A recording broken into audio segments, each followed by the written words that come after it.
क्या आपने कभी सोचा है कि जब किस्मत का पहिया घूमता है तो इंसान की सारी चालाकियां, सारा धन और सारा अहंकार कैसे पल भर में मिट्टी में मिल जाता है? हम अक्सर यह सोचकर अहंकार से भर जाते हैं कि हमारे पास पैसा है, ताकत है, तो हम अपने जीवन की हर घटना को अपने हिसाब से मोड़ सकते हैं। लेकिन क्या सच में ऐसा है? क्या हम अपने भाग्य को अपने धन या अपनी बुद्धि से हरा सकते हैं? नमस्कार, मैं हूं विवेक वर्मा और वर्मा स्टोरीज में आज मैं आपको एक ऐसी कहानी सुनाने जा रहा हूं जो आपके रोंगटे खड़ेढे कर देगी। यह कहानी उस प्राचीन बौद्ध दर्शन पर आधारित है जो हमें भाग्य और कर्म के बीच का वह सबसे बड़ा रहस्य समझाता है जिसे जानने के बाद आपका जीवन को देखने का नजरिया हमेशा के लिए बदल जाएगा। कमलपुर नाम का एक बहुत ही बड़ा और संपन्न नगर हुआ करता था। इस नगर के बीचों बीच एक विशाल और आलीशान हवेली थी जिसके मालिक का नाम था शंभूनाथ। शंभूनाथ के पास अथाह संपत्ति थी, उसके खजाने सोने चांदी से भरे हुए थे और उसके खेतों की कोई सीमा नहीं थी। लेकिन इस अपार धन ने शंभूनाथ के भीतर एक भयंकर अहंकार को जन्म दे दिया था। उसे लगता था कि इस दुनिया में ऐसी कोई चीज नहीं है जिसे वह अपने पैसों से खरीद न सके। यहां तक कि वह यह भी मानता था कि विधाता ने अगर उसके भाग्य में कुछ बुरा लिखा भी होगा तो वह अपनी दौलत के दम पर उस भाग्य को भी बदल देगा। शंभूनाथ की पत्नी रुक्मिणी एक बहुत ही शांत और धर्म कर्म को मानने वाली स्त्री थी। वह अक्सर अपने पति को समझाती थी, स्वामी, धन का घमंड कभी नहीं करना चाहिए। समय और भाग्य के आगे बड्ढे बड्ढे राजाओं के मुकुट धूल में मिल गए हैं। हमें ईश्वर का धन्यवाद करना चाहिए और इस धन का उपयोग गरीबों की भलाई में करना चाहिए। लेकिन शंभूनाथ हमेशा ठाका मारकर हंस देता, रुक्मिणी, यह दौलत मैंने अपनी अक्ल से कमाई है, किसी के आशीर्वाद से नहीं। मेरा भाग्य मेरी इस तिजोरी में बंद है और इसकी चाबी मेरे पास है। दुनिया की कोई ताकत मुझे मेरे इस सुख से वंचित नहीं कर सकती। उसी नगर के एक छोटे से कोने में दुष्यंत नाम का एक अत्यंत गरीब लेकिन बहुत ही ईमानदार किसान रहता था। दुष्यंत के पास बस एक छोटा सा खेत था जिससे वह अपने परिवार का पेट पालता था। एक बार शंभुनाथ की नजर उस छोटे से खेत पर पड़ी डीडीएच गई। वह उस खेत को हड्डी छप कर वहां अपना एक नया गोदाम बनाना चाहता था। जब दुष्यंत ने अपना खेत बेचने से मना कर दिया तो शंभूनाथ ने अपने गुंडों को भेजकर दुष्यंत की झोपड़ी जलवा दी और उसे बहुत अपमानित किया। दुष्यंत ने चुपचाप उस अपमान का घूंट पी लिया और ईश्वर पर सब कुछ छोड़कर गांव के दूसरे छोर पर एक छोटी सी कुटिया बनाकर रहने लगा। एक दिन कमलपुर नगर में एक बहुत ही पहुंचे हुए ज्योतिषी और विद्वान पंडित अच्युतानंद जी का आगमन हुआ। उनके बारे में कहा जाता था कि वे जो बात कह देते हैं वह पत्थर की लकीर बन जाती है। शंभुनाथ ने अपने अहंकार का प्रदर्शन करने के लिए पंडित अच्युतानंद को अपने महल में आमंत्रित किया। उसने उनके सामने सोने के सिक्कों की एक थैली रख दी। पंडित जी, लोग कहते हैं कि आप भविष्य पढ़ते हैं। जरा मेरा हाथ देखकर बताइए कि मेरे जीवन में कभी कोई संकट है भी या नहीं। वैसे मुझे पता है कि मेरी किस्मत में केवल राजयोग लिखा है। शंभुनाथ ने गर्व से सीना तान कर कहा। पंडित अच्युतानंद ने शंभुनाथ का हाथ देखा और उनके चेहरे पर एक गहरी चिंता की लकीर उभर आई। उन्होंने सोने के सिक्कों की थैली वापस खिसका दी और अत्यंत गंभीर स्वर में बोले, शंभुनाथ, इंसान अपना भाग्य नहीं केवल अपना अहंकार बढ़ा सकता है। भाग्य तो विधाता की वह मुहर है जिसे मिटाने की ताकत स्वयं काल में भी नहीं है। तुम्हारी जन्मपत्री और तुम्हारी हस्तरेखा यह स्पष्ट बता रही है कि आज से ठीक 1 महीने बाद पूर्णिमा के दिन तुम्हारे जीवन में एक ऐसा चक्रवात आएगा जो तुम्हारा सब कुछ छीन लेगा। उस एक दिन के लिए तुम पाई पाई को मोहताज हो जाओगे। तुम्हारे तन पर ढंग के वस्त्र नहीं होंगे और तुम्हें अपने जीवन को बचाने के लिए उसी गरीब दुष्यंत के दरवाजे पर जाकर एक सूखी रोटी की भीख मांगनी पड़ डरेगी जिसका तुमने घर जलाया था। यही तुम्हारा भाग्य है और इसे कोई नहीं टाल सकता। यह भविष्यवाणी सुनते ही शंभुनाथ का चेहरा क्रोध से लाल हो गया। उसने पंडित जी का अपमान करते हुए कहा, आप जैसे लोग केवल डर का व्यापार करते हैं। मैं आपको चुनौती देता हूं। मैं अपनी दौलत से इस भाग्य को बदल कर दिखाऊंगा। पूर्णिमा के दिन मैं अपने इसी महल में 56 भोग खाऊंगा और वह भिखारी दुष्यंत मेरे महल के बाहर खड़ा रहेगा। पंडित अच्युतानंद शांत भाव से उठे और केवल इतना कहा, समय सबसे बड़ा न्यायाधीश है शंभुनाथ, जो लिखा है वह होकर रहेगा। उस दिन के बाद शंभूनाथ ने अपनी पूरी ताकत लगा दी। उसने तय किया कि वह पूर्णिमा के दिन किसी भी कीमत पर महल से बाहर नहीं निकलेगा।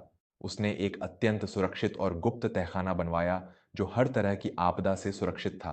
पूर्णिमा से एक दिन पहले शंभूनाथ अपनी पत्नी रुक्मिणी और अपने कुछ सबसे वफादार अंगरक्षकों के साथ उस तहखाने में चला गया।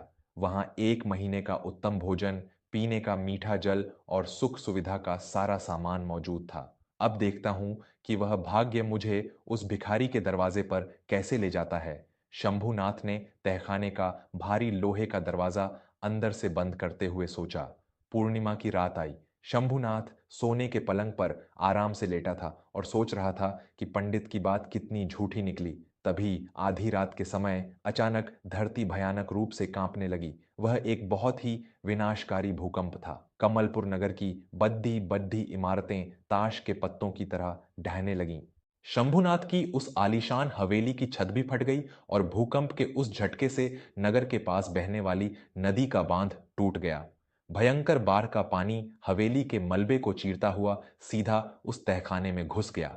पानी का बहाव इतना तेज था कि लोहे के दरवाजे टूट गए। शंभुनाथ के अंगरक्षक बाढ़ में बह गए। शंभुनाथ और रुक्मिणी भी उस तेज धारा में तिनके की तरह बहने लगे। शंभुनाथ ने अपने धन की पोटली पकड़ने की कोशिश की, लेकिन पानी के थपेड़ों ने उसे ऐसा घुमाया कि उसे अपने प्राण बचाने के लिए एक लकड़ी के लट्ठे का सहारा लेना पड़ा। वह अपनी पत्नी से भी बिछड़ गया। पूरी रात वह बाढ़ के उस खौफनाक पानी में बहता रहा। उसके रेशमी कपड़े फट चुके थे। उसका शरीर जगह जगह से छिल गया था और वह कीचड़ दैच से लथपथ था। सुबह होते होते बाढ़ का पानी कम हुआ और शंभूनाथ एक अनजान किनारे पर जा लगा। जब उसे होश आया तो दोपहर हो चुकी थी। उसके शरीर में उठने की भी ताकत नहीं थी। पेट में भूख के मारे आग लगी थी और होंठ प्यास से सूख कर कांटे हो गए थे। वह रेंगता हुआ किनारे से ऊपर चढ़ा। सामने उसे एक छोटी सी कुटिया दिखाई दी। वह अपने कांपते हाथों से कुटिया के दरवाजे तक पहुंचा और बेहोश होकर गिर पड़ा। कुछ देर बाद जब शंभूनाथ की आंखें खुलीं तो उसने देखा कि वह एक चारपाई पर लेटा है और एक आदमी उसके माथे पर गीली पट्टी रख रहा है। उस आदमी ने शंभूनाथ को सहारा देकर उठाया और एक मिट्टी के बर्तन में सूखी रोटी और थोड़ा सा गुड़ खाने को दिया। शंभूनाथ ने भूख के मारे वह सूखी रोटी झपट ली और ऐसे खाने लगा जैसे वह दुनिया का सबसे स्वादिष्ट भोजन हो। रोटी खाने के बाद जब शंभूनाथ ने उस इंसान की तरफ आंख उठाकर देखा तो उसके हाथों से पानी का बर्तन छूटकर गिर पड़ा। उसके सामने वही गरीब किसान दुष्यंत खद्दा था जिसका घर उसने अपने अहंकार में जला दिया था। बाढ़ के कारण शंभूनाथ बहता हुआ गांव के उसी छोर पर आ गया था जहां दुष्यंत अपनी कुटिया बनाकर रह रहा था। दुष्यंत ने हाथ जोड़कर अत्यंत नम्रता से कहा, मालिक आप घबराइए मत। बाढ़ में आपकी मालकिन रुक्मिणी जी भी बहकर इसी तरफ आ गई थीं। वे सुरक्षित हैं और मेरे परिवार के साथ अंदर बैठी हैं। भगवान का शुक्र है कि आपकी जान बच गई। मेरे पास आपको खिलाने के लिए केवल यही सूखी रोटी थी। मुझे क्षमा कीजिएगा। ये सुनते ही शंभुनाथ फूट फूट कर रोने लगा।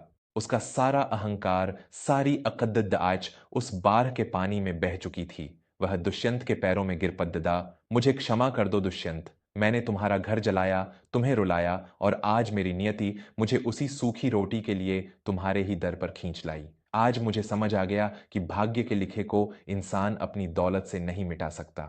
शंभुनाथ की इस दुर्दशा और भाग्य के इस भयंकर खेल ने उसे भीतर तक हिलाकर रख दिया था। उसे यह तो समझ आ गया था कि भाग्य अटल है, लेकिन उसके मन में एक नया सवाल उठने लगा था। अगर सब कुछ भाग्य ही तय करता है तो फिर इंसान के कर्मों का क्या मोल है? वह बेचैन रहने लगा। कुछ दिनों बाद जब बाढ़ का पानी उतरा और हालात सामान्य होने लगे तो शंभुनाथ को पता चला कि पास के ही एक विहार में एक बहुत ही ज्ञानी बौद्ध भिक्षु भंते धर्मानंद जी आए हुए हैं। मन की शांति और अपने सवालों का उत्तर तलाशने के लिए शंभुनाथ भंते जी के पास पहुंचा। शंभुनाथ ने भंते धर्मानंद के चरणों में प्रणाम किया और पूछा, भंते, जब मेरा भाग्य मुझे मेरे सबसे बड़े शत्रु के दरवाजे पर ले ही गया, जब मेरे बनाए हुए सारे सुरक्षा कवच उस भूकंप और बाढ़ के आगे टूट गए, तो फिर मेरे कर्म करने का क्या अर्थ है? अगर मेरे जीवन में जो होना है वह पहले से लिखा है, तो फिर इंसान को कुछ भी करने की जरूरत ही क्या है। हम सिर्फ हाथ पर हाथ धरे क्यों ना बैठें। भंते धर्मानंद जी के चेहरे पर एक अत्यंत शांत और निर्मल मुस्कान थी। उन्होंने शंभुनाथ को अपने पास बैठाया और बहुत ही गहरे शब्दों में भगवान बुद्ध का वह दर्शन समझाया जो भाग्य और कर्म के बीच के भ्रम को मिटा देता है। वत्स शंभुनाथ, भंते जी की आवाज में एक अलौकिक ठहराव था। तुम भाग्य और कर्म को एक ही तराजू में तौलने की भूल कर रहे हो। यह सच है कि जो तुम्हारे भाग्य में लिखा है वह तुम्हें मिलकर रहेगा। भूकंप का आना, तुम्हारा बारह में बहना और दुष्यंत के दरवाजे पर पहुंचना, यह तुम्हारा प्रारब्ध था। यह तुम्हारे ही पिछले जन्मों के कर्मों का वह फल था जो पक चुका था और जिसे तुम्हें चखना ही था। इस भाग्य को दुनिया की कोई दौलत, कोई तहखाना नहीं रोक सकता था। शंभुनाथ ध्यान से सुन रहा था। भंते जी ने आगे कहा, लेकिन वत्स, भाग्य केवल तुम्हारे जीवन में परिस्थितियां लेकर आता है। भाग्य यह तय करता है कि तुम किस नदी में गिरोगे, लेकिन उस नदी में गिरने के बाद तुम हाथ पैर मारोगे या डूब जाओगे, यह तुम्हारा कर्म तय करता है। जब तुम दुष्यंत के दरवाजे पर गिरे तो दुष्यंत का भाग्य था कि उसका शत्रु उसके सामने निहत्था पड़ा था। लेकिन दुष्यंत ने क्या किया? उसने तुमसे बदला नहीं लिया, उसने तुम्हारा तिरस्कार नहीं किया, उसने अपने भीतर की करुणा को जगाया और तुम्हें रोटी खिलाई। यह उसका कर्म था और बदले में जब तुमने रोटी खाई तो तुम अपने अहंकार में भी रह सकते थे, लेकिन तुमने अपनी गलती मानी और उसके पैर पकड़ दे। यह तुम्हारा कर्म था। भंते धर्मानंद ने शंभुनाथ के कंधे पर हाथ रखा और बोले, समझो शंभुनाथ, भाग्य तुम्हारे सामने एक प्रश्न पत्र रखता है जिसे तुम बदल नहीं सकते, लेकिन उस प्रश्न पत्र का उत्तर क्या लिखना है यह पूरी तरह से तुम्हारी कलम यानी तुम्हारे कर्म के हाथ में है। यदि तुम यह सोचकर बैठ जाओगे कि भाग्य में जो लिखा है वही होगा तो तुम पतन की ओर जाओगे। दुष्यंत ने आज तुम्हें क्षमा करके जो उत्तम कर्म किया है वह उसके आने वाले कल का एक बहुत ही सुंदर भाग्य बन गया है। तुम जो बोओगे वही भविष्य में भाग्य बनकर तुम्हारे सामने आएगा। इसीलिए अतीत के भाग्य को स्वीकार करो, लेकिन अपने आज के कर्म को पूरी ईमानदारी और पवित्रता से करो। भंते जी के इन वचनों ने शंभुनाथ के जीवन का सारा अंधकार मिटा दिया।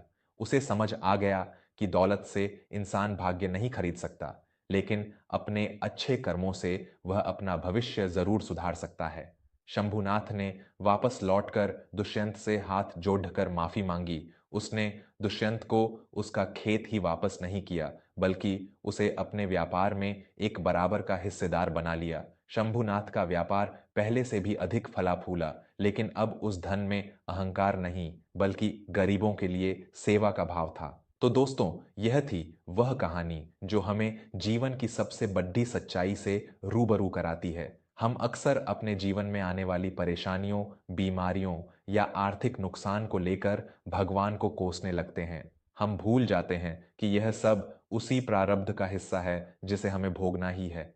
आप इससे भाग नहीं सकते। लेकिन उस विपत्ति के समय आप कैसा आचरण करते हैं? क्या आप टूटकर बिखर जाते हैं? क्या आप गलत रास्ता अपना लेते हैं? या फिर आप धैर्य और सच्चाई के साथ उस मुश्किल का सामना करते हैं? यही आपका वर्तमान कर्म है। और यही वर्तमान कर्म तय करेगा कि आपका आने वाला कल कितना सुखद होगा। भाग्य की आंधी को आप रोक नहीं सकते, लेकिन उस आंधी में अपनी सच्चाई और ईमानदारी का दिया जलाए रखना आपके हाथ में है। अगर आज की यह कहानी और यह गहरा बौद्ध दर्शन आपके दिल को छू गया हो, तो इस वीडियो को उन लोगों तक जरूर पहुंचाएं जिन्हें इसकी सबसे ज्यादा जरूरत है। मैं हूं आपका दोस्त विवेक वर्मा। मिलूंगा आपसे वर्मा स्टोरीज की अगली कड़िड्ढी में एक नई कहानी और एक नई सीख के साथ। तब तक के लिए अपने कर्म पर विश्वास रखें और हमेशा मुस्कुराते रहें। नमस्कार।